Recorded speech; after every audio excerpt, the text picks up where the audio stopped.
Welcome, blockheads. This is Business on the Block, episode 87. This is July 17th, 2024. We're a little bit late here, but this week on the podcast, AI scandals and blockchain solutions. New research is now proving that thousands of YouTube videos were swiped to train the AI. So we all suspected it. There's now some research proving it. Whistleblowers, again, are now contacting the Securities and Exchange Commission for action against OpenAI. We'll tell you what's going on there. And there was a massive data breach at AT&T last week.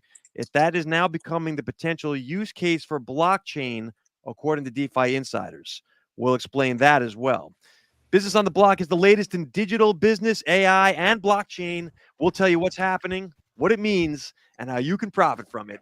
And I am joined, as always, this week by my lovely co-host, Michelle Peterson-Clark. Hi, everyone. And Mike Neubauer. Good morning. Michelle will bring the marketing insights. Mike will bring the operation chops, and I am strategy guy. So I'm going to take us into story number one. Coming out of Proof News, this is thousands of YouTube videos were swiped to train AI. Research was published in Wired magazine. This week, it reveals that 173,000 YouTube videos were illegally used to train AI. That's multiple AI systems, not just one company here. A total of more than 48,000 YouTube channels were harvested by Silicon Valley in total to build many of the AI models we all use today. These tech companies did so despite YouTube's rules, obviously violating, this is against them using the platform without the permission for these things. We kind of all thought this. There's now research proving this. The question is, does anything happen from this? We're going to start with conversation with you, Michelle. This seems close to the marketing world. What do you think about the YouTube videos now? It's proven that they were swiped to train these AIs. What happens next? So I think in November 2022, when ChatGPT came out and the first show where we talked about it, the wise words of Mr. Neubauer, your ops guy, was that how have they learnt this? How have they trained this? Where have they got their information from? And we suspected that they were using things already on the internet, because how else would they? And progressively, show after show, month after month, year after year now, in fact, we have revealed that they're incrementally, you hear more and more the different things that they're using. Now, whether it's right or wrong or not, it's been interesting to view it from the point of view of if anyone remembers, in the last probably 3 or 4 months, we would all have been given update and agree to our terms and conditions, click here, things on all the apps that we use. So it was YouTube and it was Facebook and Threads and Twitter and everything. And I can tell you that the majority of those new updates included AI and allowing your information to be used for AI data mining, harvesting, training, whatever you want to call it. So in actual fact, while after the fact people probably have gone, well, I never agreed to that, in the last couple of months people have, even though they don't think that they have. Ultimately, can AI, the AIs and the Anthropics of this world, afford to pay every single person on the internet money for using their data? The answer to that is no, and they won't either. Years ago, I noticed that Gary Vaynerchuk used to put out movie clips, basically, every now and again, the mini movies of himself, obviously, called Gary Vaynerchuk Originals.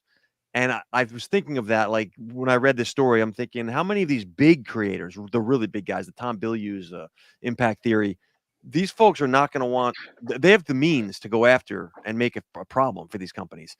YouTube, which is obviously owned by Google, is the chief competitor of OpenAI and Anthropic, which is named in this headline. I'm interested. Mike, what do you think about this? What's going to happen? What does this mean? So I'm really glad this is not our conspiracy corner, because this is just, another conspiracy that ultimately has come true. I'm going to go a little bit of a different route and, press the nuclear button on this. And That's just not new say, for you, Mike. I've sort of been telling you guys and been preaching from this little soapbox for a while about this, just surfacing drip by drip. And I'll sit here and predict that this YouTube data breach, or whatever they're going to call it, in an effort to provide input into these AI bots for training purposes, this is only the beginning of the stories that will surface. Every single search engine result, every single Facebook post, every single social media engagement, all of it is used to train these AI systems. And the fact that they've sort of impregnated all of our devices, all of our apps, all of our technological pieces with these AI tools without our consent, whether it's just check here to agree, or you just woke up one morning and you have this AI assistant on some chat platform that you never even agreed to.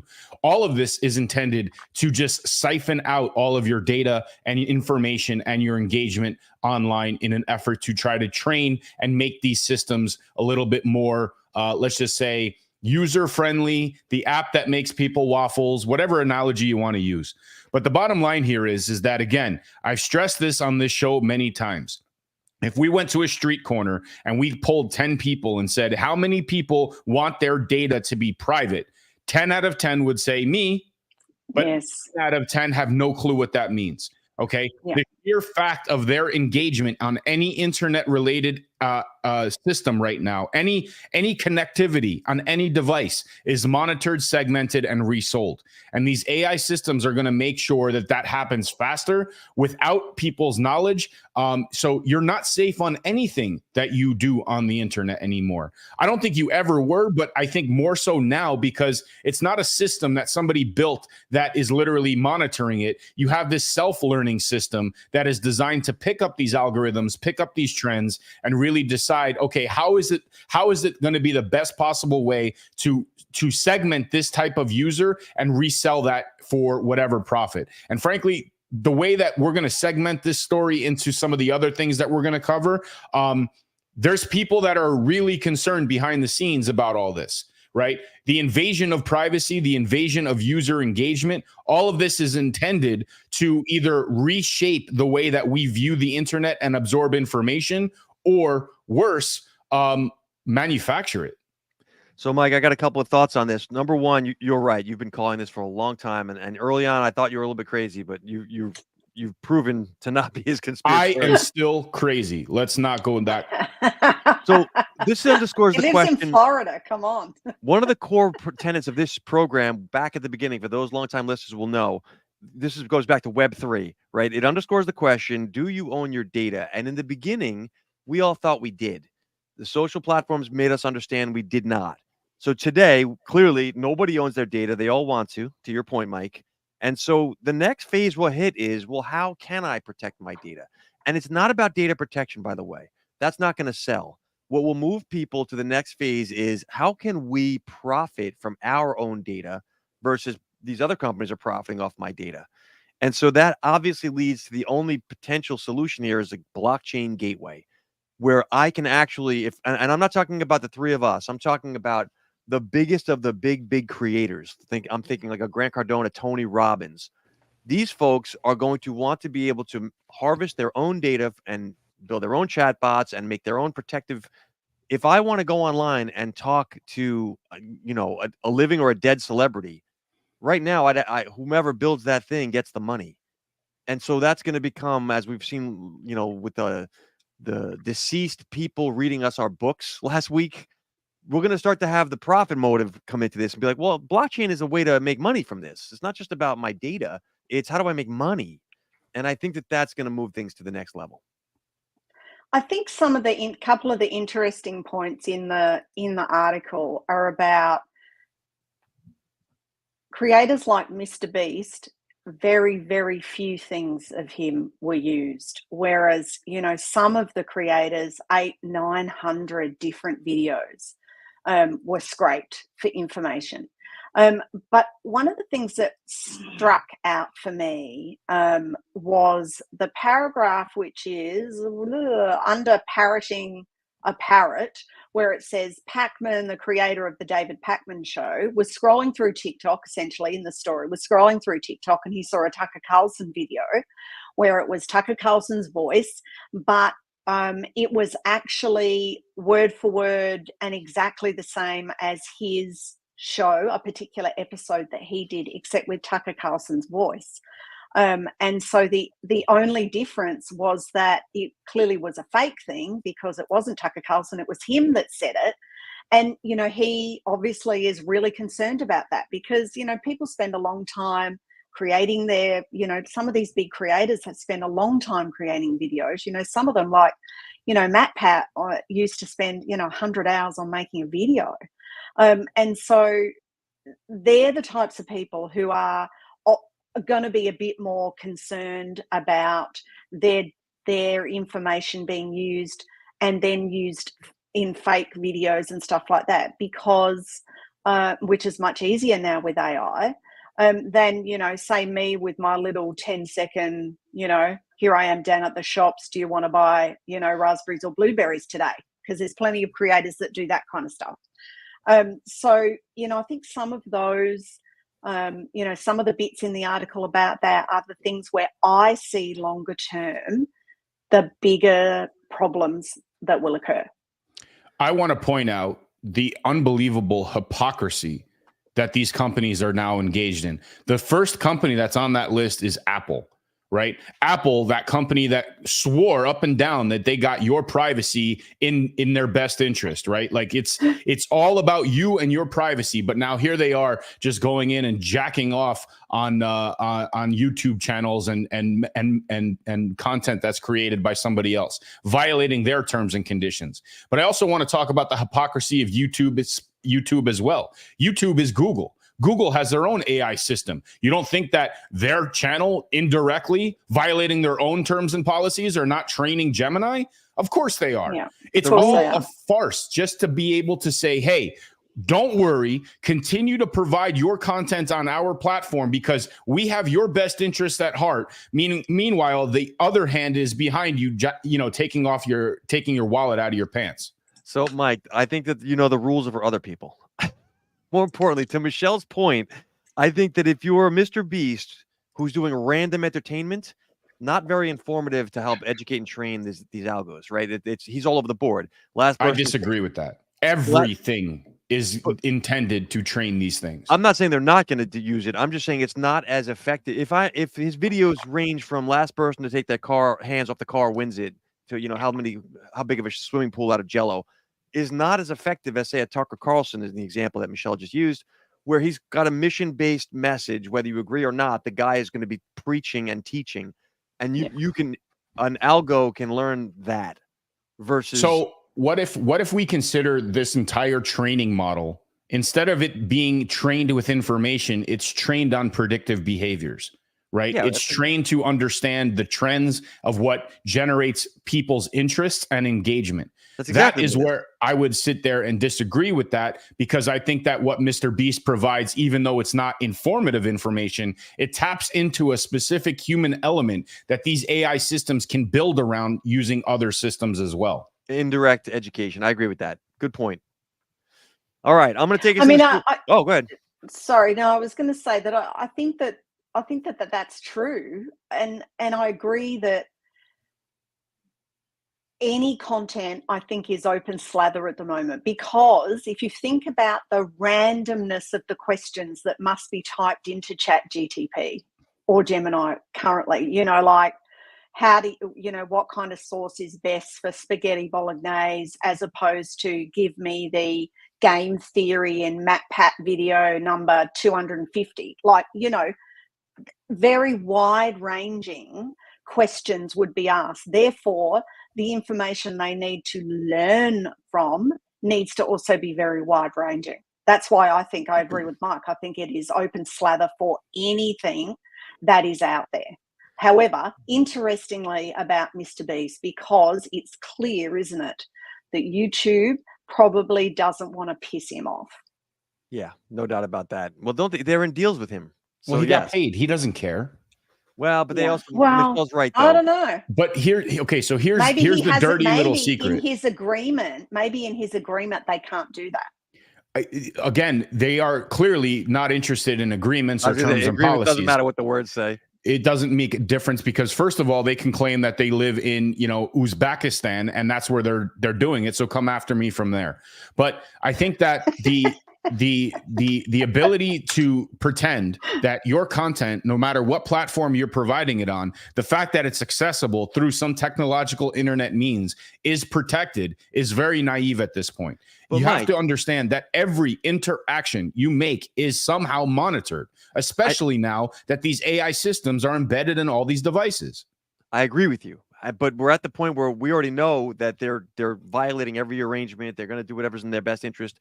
I think the question that business folks like us should be asking is, okay, we all make content or are involved in the content world. What can we do to protect ourselves? And The there answer is only nothing. No, that's not true. There is one solution. Explain it. It's Because blockchain. you're going to tell me blockchain. You're going to tell me blockchain, but that's not even a viable solution because the security implications for that are not even set up properly. I can't stop you from ripping me off, but I can prove that it was mine. So in the Tucker Carlson example Michelle just provided, go ahead. Okay. So if I write a patent and you make the product with my patent, I can claim that I hold the patent and I can go after you for the next 10 years while you're making money. Yes. But okay, so it still favors the big deep pocket companies. I agree, but at least there's a recourse. Right now, these folks are getting ripped off and there's nothing they can do.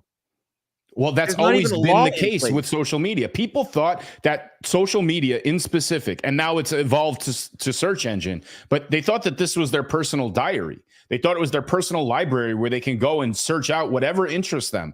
And the reality is that, yes, it might look like that because only your monitor is what is seen on the front end. But on the back end, all of that information is captured, segmented, and resold. All of it. Every single engagement. I've used the analogy of sneezing on your couch while you're scrolling through Instagram and you stop on a video. That system does not recognize whether you are the target audience for that. All it recognizes is that you are an engaged, targeted user. I can't control that, but here's what I can control. There's a word called provenance. Whose information was it originally? How can I prove the authenticity of what I'm seeing on screen? And I can with a blockchain solution. I can't in any other way. I think that will become more important, but I don't think we're there yet for enough people to be able to know how to use it or the implications of using it. There's no easy app yet for that. That same YouTuber or whatever that had their voice stolen and recreated as Tucker Carlson for somebody else to essentially get more data, right? Because that's what he got paid with. He got paid in likes and clicks and data, just data engagement. That kid who got his voice or his content stolen, you think he has the means and the deep pockets to legally go out and try to research and generate all of the facts about where his content was originated from? But a Tucker Carlson would. And by the way, it's not Tucker Carlson who did this, but just the same way you're seeing Joe Rogan advertising stuff he didn't really advertise, or Elon Musk now is appearing in a lot of videos. He's not really. And so people are taking the image and likeness and voice of famous folks like Scarlett Johansson and making their thing out of that because it attracts eyeballs. My point is that the solution is way behind the problem. Always right? will. And like it's expensive, it's not secure, right? So we talk about blockchain as the potential solution, but there's still very much issues with respect to the way that is developed from a security perspective. I just feel like, again, this is that toothpaste that you referenced that's out of the tube that we can't put back in. And this is why we have a series of whistleblowers that are potentially, ringing alarm bells like, hey guys, we might think of this as this shiny Ferrari driving down the highway, but the reality is we don't know what fuel is making it run. So in the intro to the program today, I said something to the effect of what's happening, what it means, and how you can profit from it. How we can profit from this, and the purpose of this show here to help people, the listenership should be aware, there is a market that is going to develop in protecting people's content. And there's no app yet right now. Michelle, you made this point. There's no easy way to do this. But there's a growing recognition of a problem. And eventually the folks with money will say, you know what? I'm going to solve this problem to protect myself and sell the solution to guys like Mr. Beast, Gary Vaynerchuk. How did photographers protect their work when they were displaying their content when the internet first started? They didn't in the beginning. They got ripped off. They got ripped off. So what was the solution? They used watermarks. Metadata. Well, they used watermarks. Yes. Watermark. So you couldn't copy the image. You couldn't modify the image without having the original copy, right? So again, that original copy concept makes sense. And this is, again, where blockchain could be that solution if there is some sort of a protective layer on top of that content that originates people to the actual source. But we're light years away from that at this point, especially. True. But I mean, the companies that are profiting from this are not interested in finding the solution to stop them from profiting from it. Well, the government will fix it. Right. All right. Can I say, Yeah. hashtag disclaimer, we are not, encouraging anyone to move to any of the Stan countries. No. What, laundry machine of the world? What was it? All right. So anyway, we're moving into our favorite part of the program now. I'm going to ask my colleagues to don their tinfoil hats. And for the listeners, if you have one handy, you'll need it. We are going into Conspiracy Corner, my friends, and I'll take us there right now. Coming out of OpenAI, more whistleblowers calling for SEC probes. OpenAI's whistleblowers have sent a letter to the Securities and Exchange Commission in America. The letter is saying employees were made to sign NDAs, non-disclosure agreements, against their will. These NDAs prevented them from alerting the public about the potential harm of this AI technology, obviously the AI they're developing over at OpenAI. The SEC has not indicated whether it will take action or not, but this is a growing number of whistleblowers happening over there at OpenAI.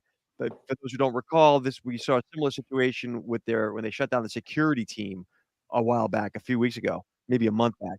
So we're going to start off with you, Mike, on this one. What do you think about the OpenAI whistleblowers? Will the SEC do anything? What does this mean? What do I think about the employees? I think that if they didn't like something that was an agreement, they shouldn't have signed it. And, there's always alternatives. Nobody forced them to do anything. If they wanted to be a part of it, that was the term.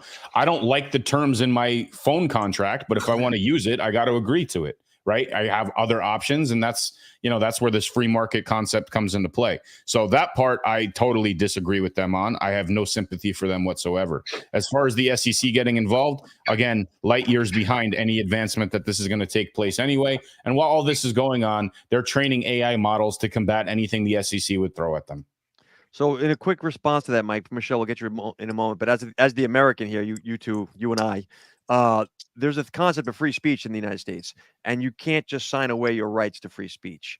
Now, that's what the argument is. I'm not saying this is right or wrong. This will go to court, but that is what their point is.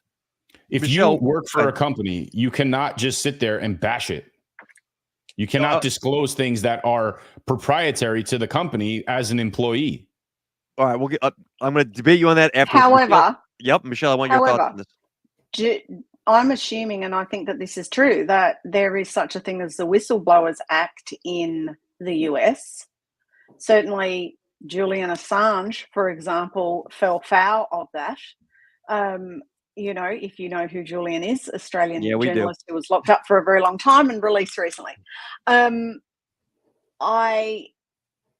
Two things. The first thing is that when Sam was fired by the OpenAI board and reinstated by the end of the weekend, at that particular time, did we or did we not say that Sam is not as squeaky clean as Sam would like us to think he is?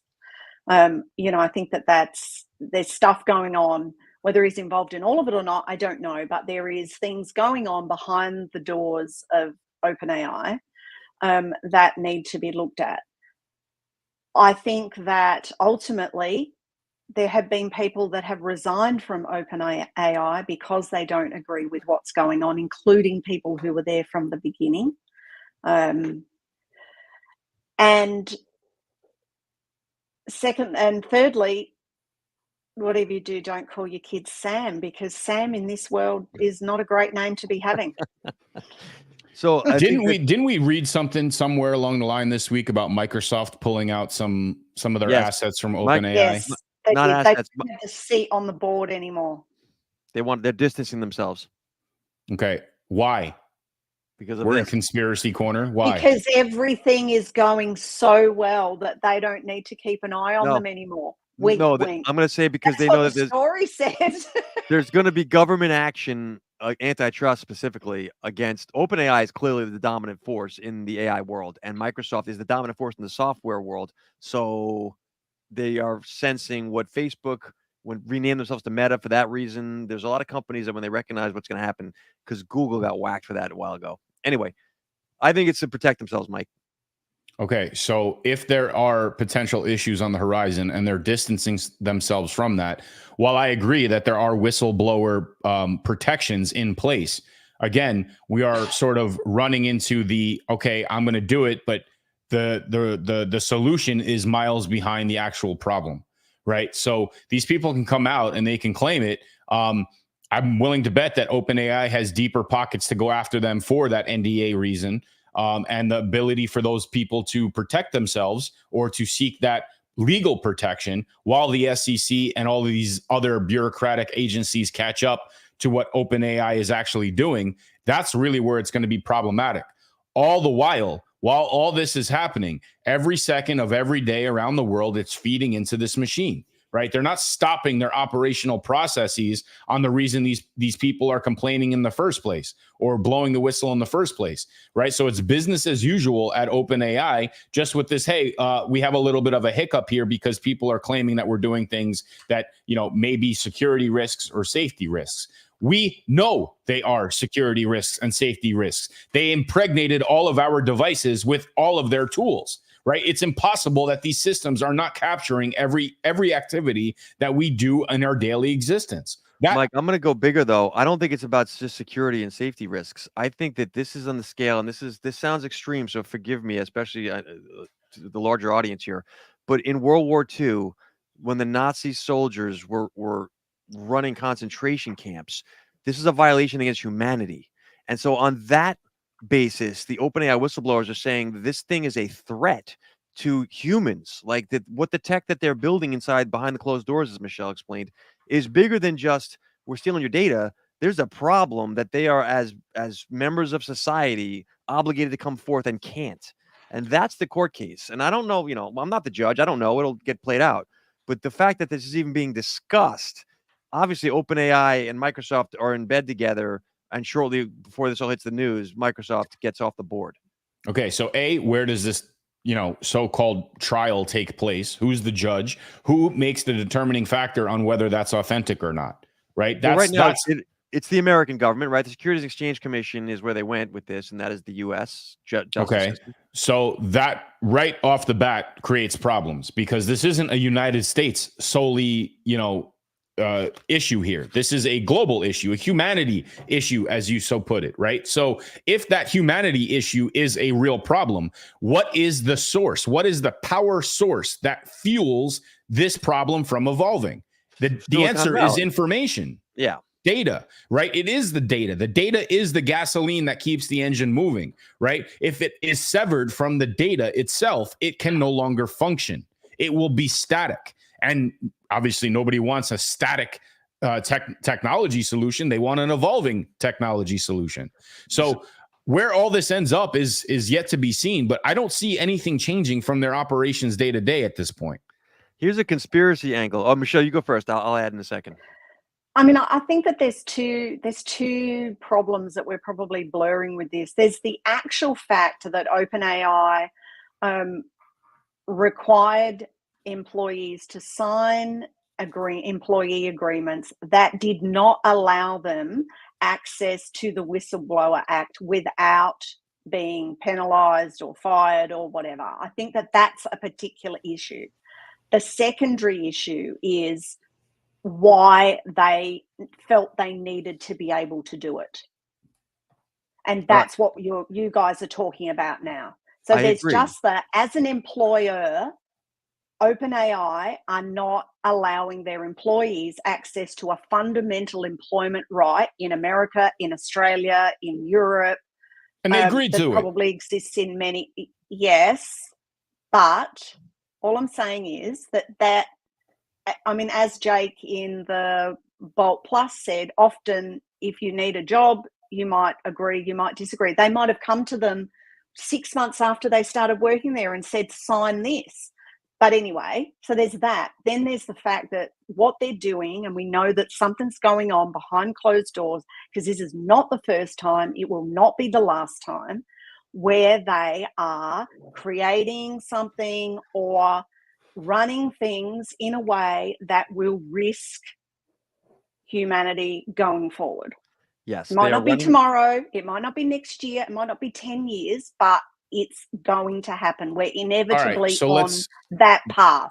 That's clearly an important piece that both of you have brought up. I've alluded to it as well. So let's play out the war game in this conspiracy corner, right? What is the existential threat to humanity when it comes to OpenAI? Is it the manufacturing of false content? Is it the manipulation of what you are explained of what? Sorry about that. Go on, Mike. I was getting antsy to jump in on you, Mike. To answer your question, the existential threat to humanity is extinction. I'm not saying that that's going to happen. I'm just saying that's how can this little OpenAI system create that problem? Open I'm not the saying it pod bay will. doors, Hal. They're saying there's a bigger threat here than just them stealing data. Issues here, tech issues. Sorry. Yeah, tech issues. But here's the issue, though. Get your finger off the button, mate. Come on. Have this conversation with hands up. The issue is we don't know the details, Mike. And I'll tell you this, the conspiracy angle on this is they're going to the U.S. government. Does the U.S. government profit from OpenAI's involvement in helping the military-industrial complex in any way?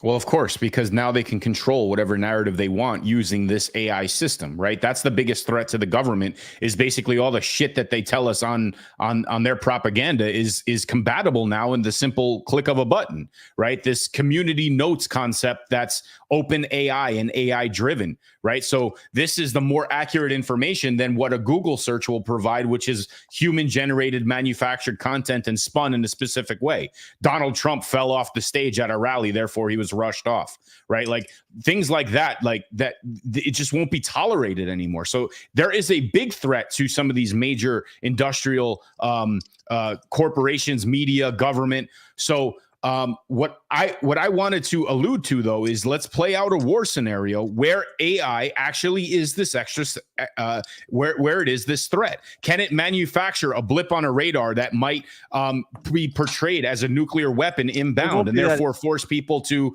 react? Subtle, Mike. It would be propaganda. Okay, so the seeds of propaganda have to be accepted by the people that it's seeding it to, right? So all information that OpenAI would use as propaganda are not relevant to all of humanity. They have to benefit somebody. Who would they benefit? How would they benefit from that information? My point, I agree with you. I'm just saying that there is a danger of that. You wouldn't even know you're being subtly influenced. The social media algorithms prove this. Well, bot farms have proven this, right? We know they exist, and yet we are still driven by some of these addictions for affirmation that social media provides. My question again, though, is how, based around everything we know and discuss on this show, how can an AI system be that be that threat that, is, I guess, a threat to not just the United States or the Western Hemisphere, but all of humanity? How will all of humanity be deterred based around where this is evolving? What could happen? Go ahead. Can I come in and using your analogy from before, Mark? At the beginning of World War II, the Nazi concentration camps, etc., was not an idea they had. It evolved and developed based on the increased amount of power that they had, or that they were given, or that they got incrementally, and then it snowballed, right? So I don't think that right this minute there might necessarily be an insidious threat to us, but I think that something can and maybe will evolve from it by incremental ability to have more power or be more influential, or to be able to manipulate the data to have people protest on the streets over something that actually never happened but everyone believes that it did. All of that kind of stuff. I mean, I think that is more likely to be the scenario than necessarily right now they've got a terrible idea for 10 years time. I'd like to think humanity's okay that we don't have that right now. You mean a Russian dossier? Right. That's exactly what she means. If you think about the book 1984, there was the concept of the memory hole. Things would happen, and if the government found it inconvenient, it just would disappear. And so China's done this with Tiananmen Square. YouTube is banned in China because of references to Tiananmen Square or any protests against the CCP. But I feel like we live in an era of information where that's just not as easy anymore. because you live in America, but guess what? You might, if it was automated behind the scenes that things just didn't get reported on. How did you even know there was an incident with Donald Trump? Mostly Media. because people posted it themselves. On The media. majority of the content, the majority of the content was posted by people using their own vantage point. I don't mean the traditional media. It was posted on social media, where the media channel platforms that you complain that these AIs are stealing from.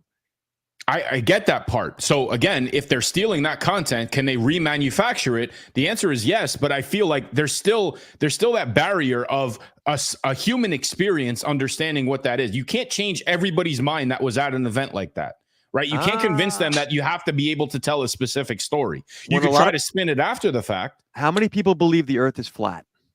Not too many. How many people believe we didn't get to the moon as an American? There's more than enough.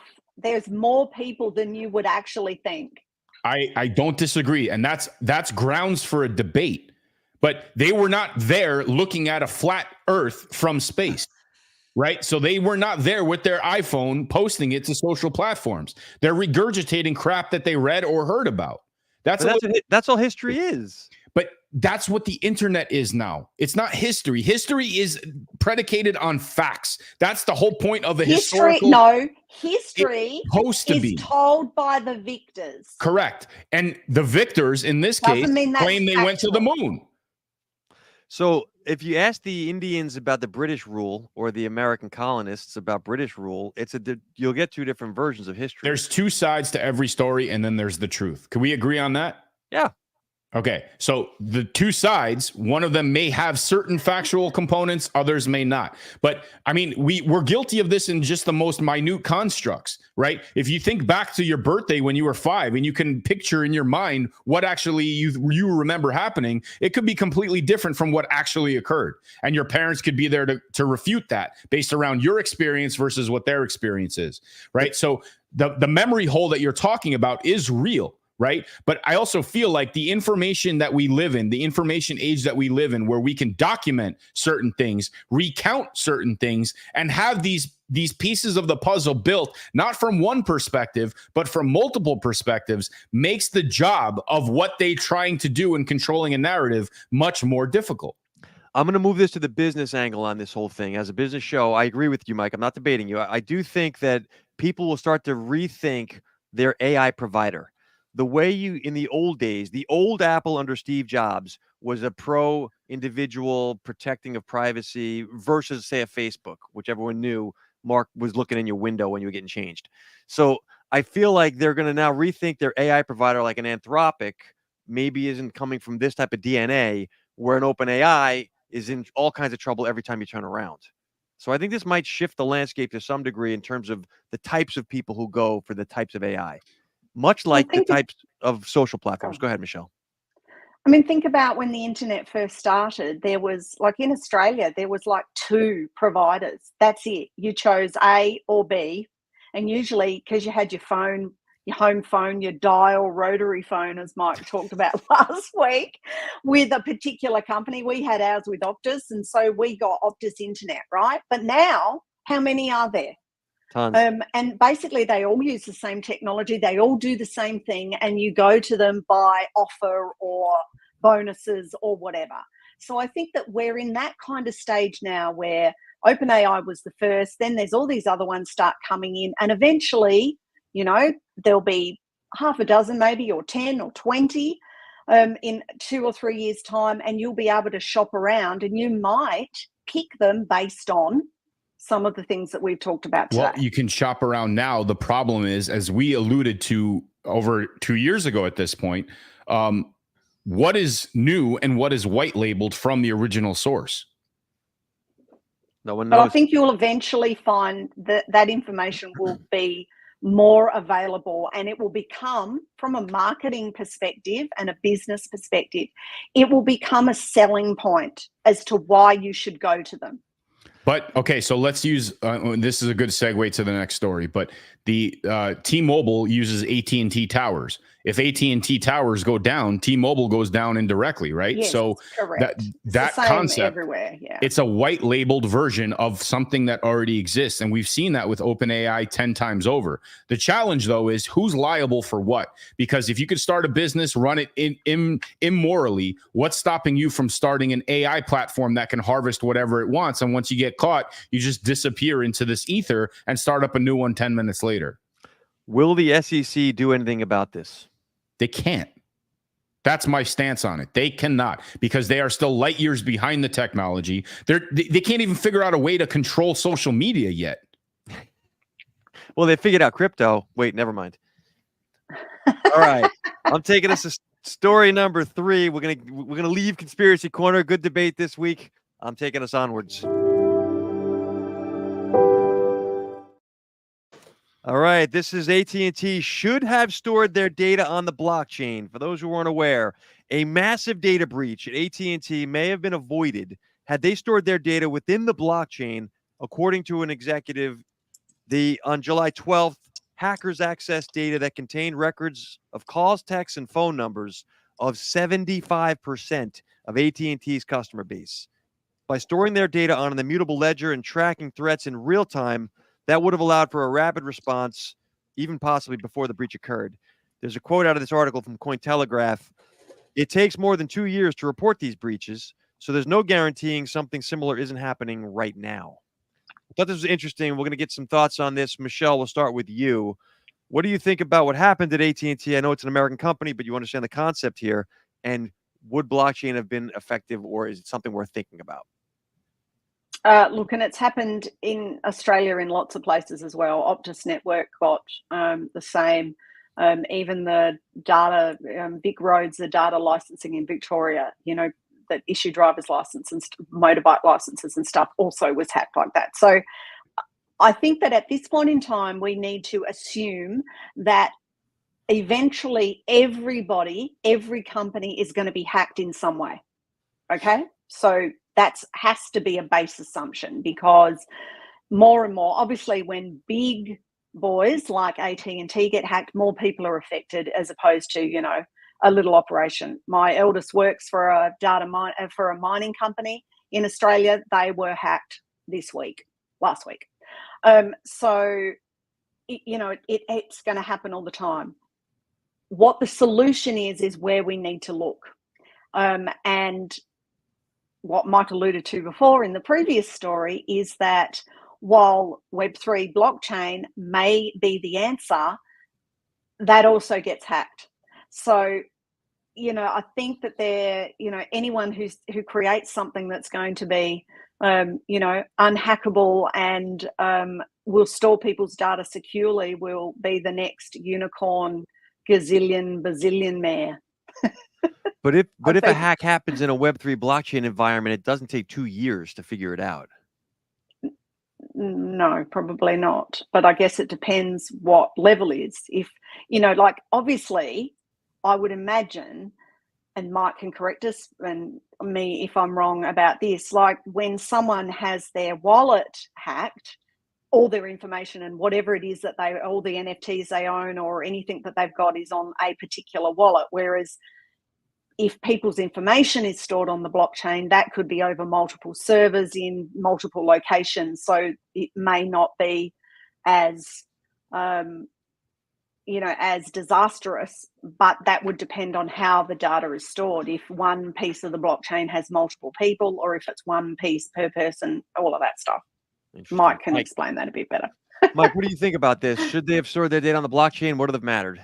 So the entire concept of the blockchain is that the data is not stored in one particular area, right? It is stored in this written smart code that is accessible through these various nodes, right? So essentially, you're talking about a gigantic filing cabinet. Each block is a different file. Each chain is a different drawer in the filing cabinet. So you have these nodes that can access the data and pull it and extract it and absorb it, but they cannot manipulate it, right? And that's really what the benefit of something like this is. But I don't think they're interested in manipulating it. I think they're interested in just capturing it. And the capturing of that data does not make it secure using a blockchain construct, right? Blockchain is designed to really protect the data from manipulation, not from actually being captured or observed. Accessed. Now, that being said, all of these pieces, now you can simply say, hey, blockchain should have been, it could have been, we should have,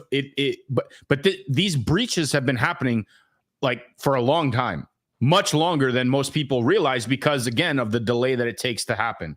So I'm going to sort of circle back to our conspiracy corner and really point this as sort of a proof case of how this existential threat to humanity could actually be underway without us even knowing it, right?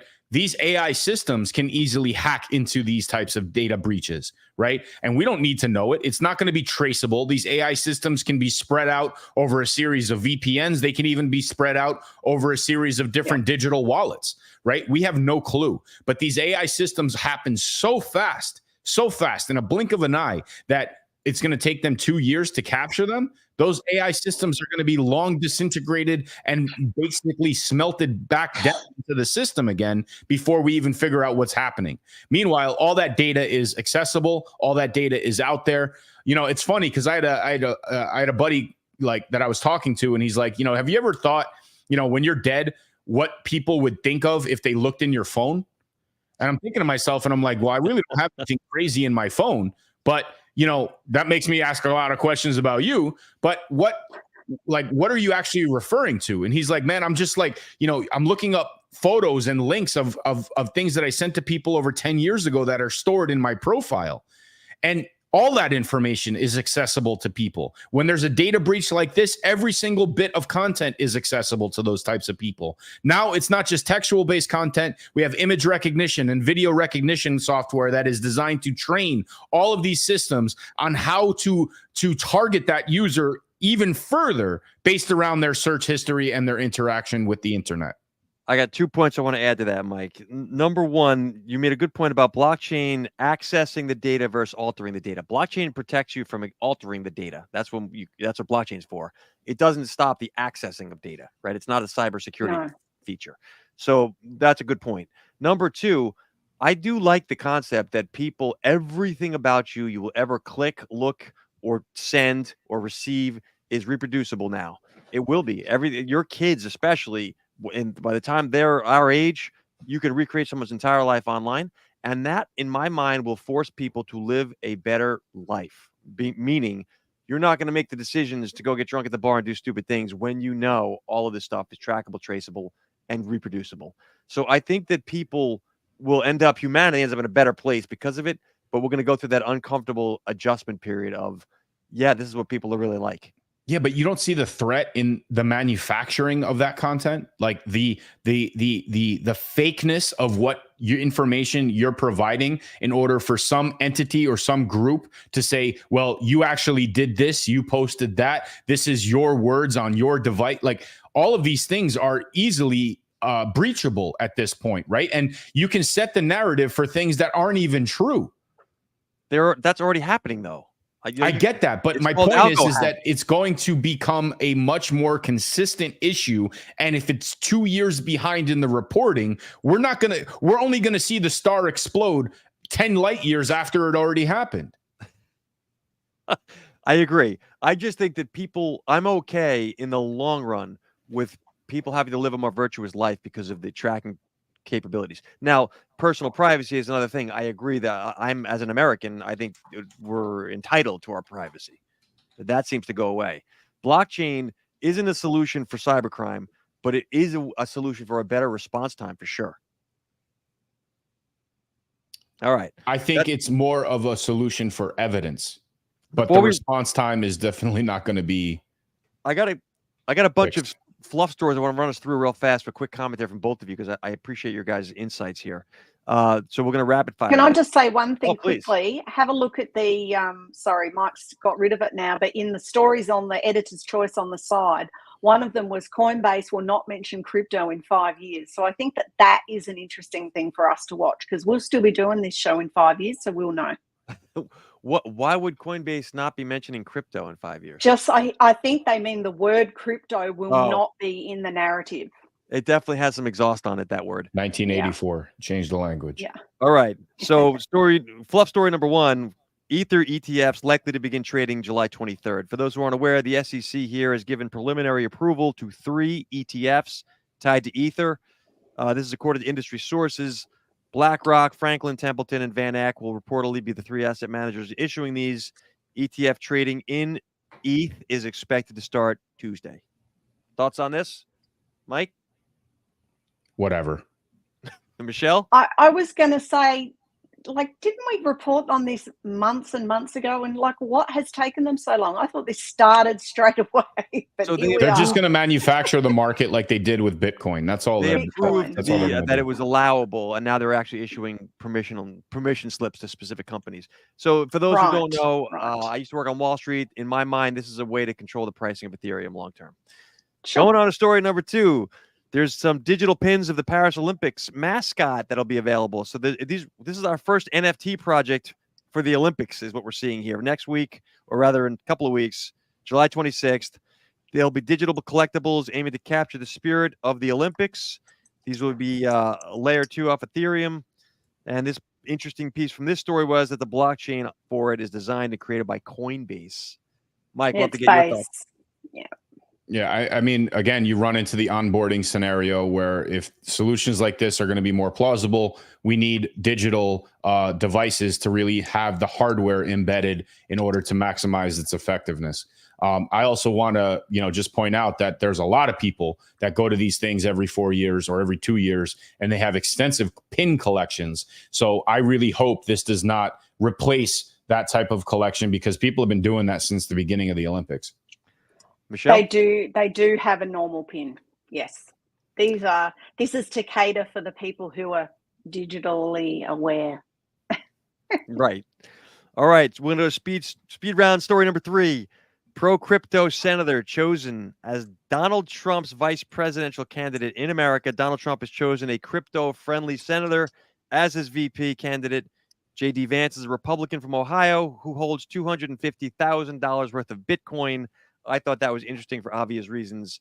Michelle, we'll start with you. Thoughts on this? Not really. I think it's an interesting week for discussions about the elections that we should steer clear of, to be honest. I just like the crypto angle on that Trump is pro-crypto. His VP is pro-crypto. The central bank is not. Mike, what do you think? Well, once again, it's a tidal wave against an establishment, right? So just because the guy owns 200,000 in crypto doesn't mean that he's very pro crypto, and we're going to see advancements in the the way that it's used in the economy, especially here in the U.S. I'll just compare this to my Jewish friend who jumped into the Jordan River at the site of where Jesus was baptized, just in case. So I like to draw a distinction between crypto and Bitcoin, and I'll explain that at some other time. We're going to get the recap stories from you guys, or the recap thoughts on the big stories we hit this week. On the podcast this week, we touched on YouTube videos being swiped to train AI. We now have proof and not just speculation. More whistleblowers out of OpenAI calling for an SEC probe. They're saying that there's dangerous stuff being brewed inside that firm, and they're not allowed to report on it. And finally, AT&T, massive data breach. People are saying in the DeFi community, blockchain would have been a definite help there. Thoughts on this one, Mike? We'll start with you. What are the big takeaways from this week's stories? Every single thing you do online, everything you do on your device is monitored. Don't ever think in any regard that you are hidden, because somebody, something, some bot, some program, some algorithm is capturing whatever you're doing. Michelle, what are your big takeaways? And that I think that the first 2 stories about the scraping of data to train the models and the whistleblower info, the stuff around OpenAI, show that none of these companies have our best interests at heart. It's all about them, and it's about making dollars. And I agree with that. Both of you guys, action items I took out of this. Nothing's going to happen with the YouTube videos being swiped, so be aware you need to protect your own IP, number one. The SEC is not going to do anything for these whistleblowers over at OpenAI, in my opinion. I could be wrong. But again, it's buyer beware. If you're using these systems, Mike, Michelle, you both have made the good points. They're using your data. And finally, blockchain's a ways off. I'm a big proponent. We all are. And it is a solution, but it's not going to be tomorrow. All right. Agreed. Thank you, everyone, for listening. I'm going to say we really appreciate the support, guys. We're here every week, 9:30 a.m. Eastern Time, U.S. We may be amending that. We're not sure. We want a special shout out to the Bolt Nation. We appreciate you guys' support continuing. We are aware and we recognize it. And you can find us on YouTube and Threads. And Threads.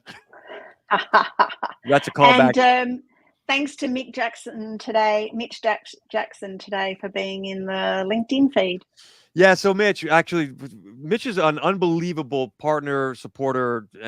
He's a leader in the metaverse and the entire AI community. For those who don't follow Mitch Jackson, I'm a big proponent, but I'm saying this because Mitch has some very good, insightful pieces out, especially around the legal side of what these implications are. And more of our stories here are starting to touch on a little bit more of the conspiracy. How do people protect themselves? Who owns the rights to your stuff? Like, these are the areas, the intersection of tech and we'll call it digital business that Mitch focuses on. And I want, for those who don't follow, please give a look. I think it's insightful there. All right. I want to thank everyone for coming. We'll see you guys next week and enjoy the week.